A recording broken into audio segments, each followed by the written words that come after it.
Now, coming down with the students and all that stuff, you've been lecturing for some time, and you would have seen different types of modality of students coming. I would like to know what are the significant difference that you've been seeing in the students nowadays compared to the previous students before smartphones, I would say, because there was a sudden switch.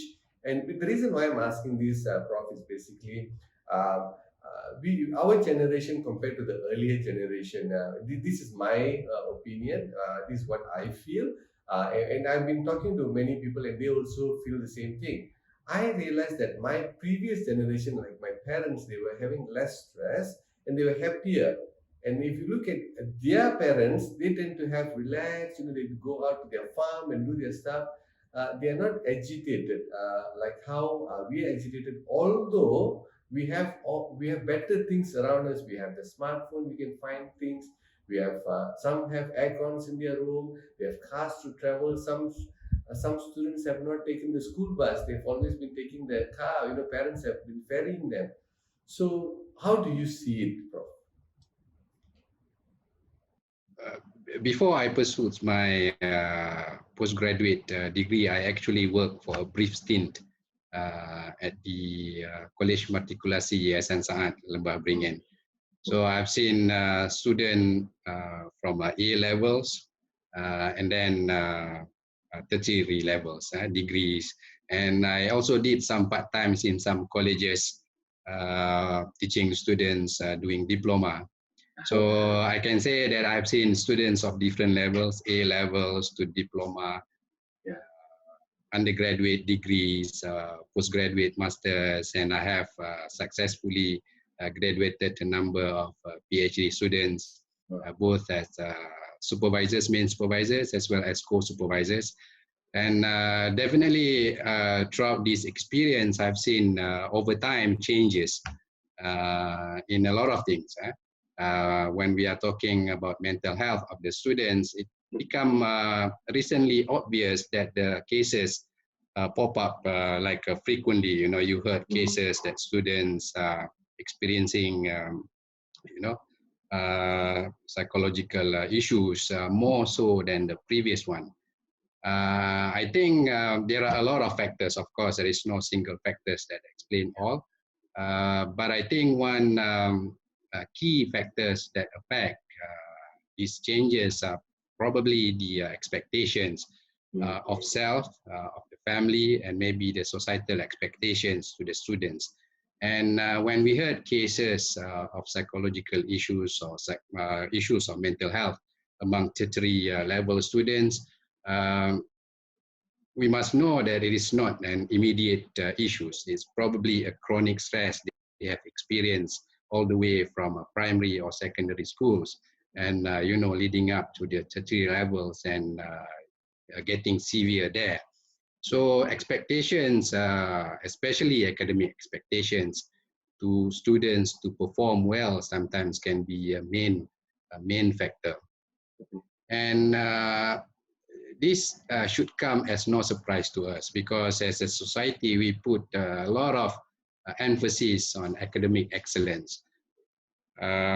Selections to a good schools based on academic results, and selections to the university, the screening is based on the academic results.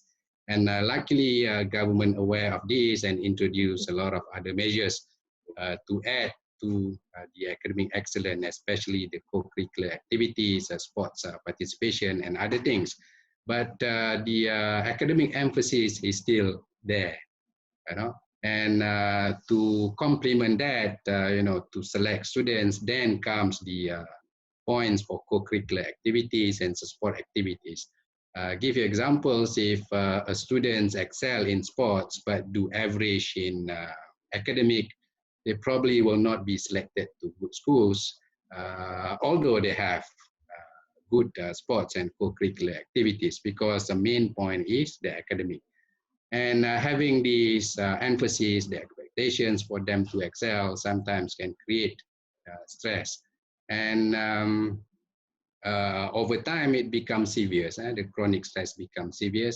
this is when the coping strategies that you know that a lot of researchers, practitioners are introducing from different angles to help students to cope with stress. So that's number one, expectations. And of course, over time, lifestyle change. Reliance on technology, especially smartphones, which probably we will elaborate a bit more later, also contributes to this increase in cases of mental health among tertiary level students. But it's a worrying pattern, and I think as a society, we must actually create awareness to help address this issue, especially on the stigma of getting help for this mental health. And as a society, when someone is experiencing some mental health or psychological issues, usually the process of getting help is not as obvious as getting help for physical illnesses. This probably associated with the stigma associated with the crazy persons and things like that, But luckily with the groups, such as yourself, putting awareness to this issue, we can help alleviate this stigma and treat this psychological issue, this mental health as any other physical illnesses. So coming back to the questions, I've seen changes, patterns, worrying patterns of students' mental health from when I started some 15, 20 years ago, when I started to work, fresh, my undergraduate in that A-level college. Resulting from the change in lifestyles, too much focus on the use of technology, avoiding social interactions and other things, that also contributes to this. But my take is the expectations of the self, expectations of the family, social expectation, as well as that of the society. That is, for me, is the biggest contributor to the the mental health issues among the tertiary level students. Yeah,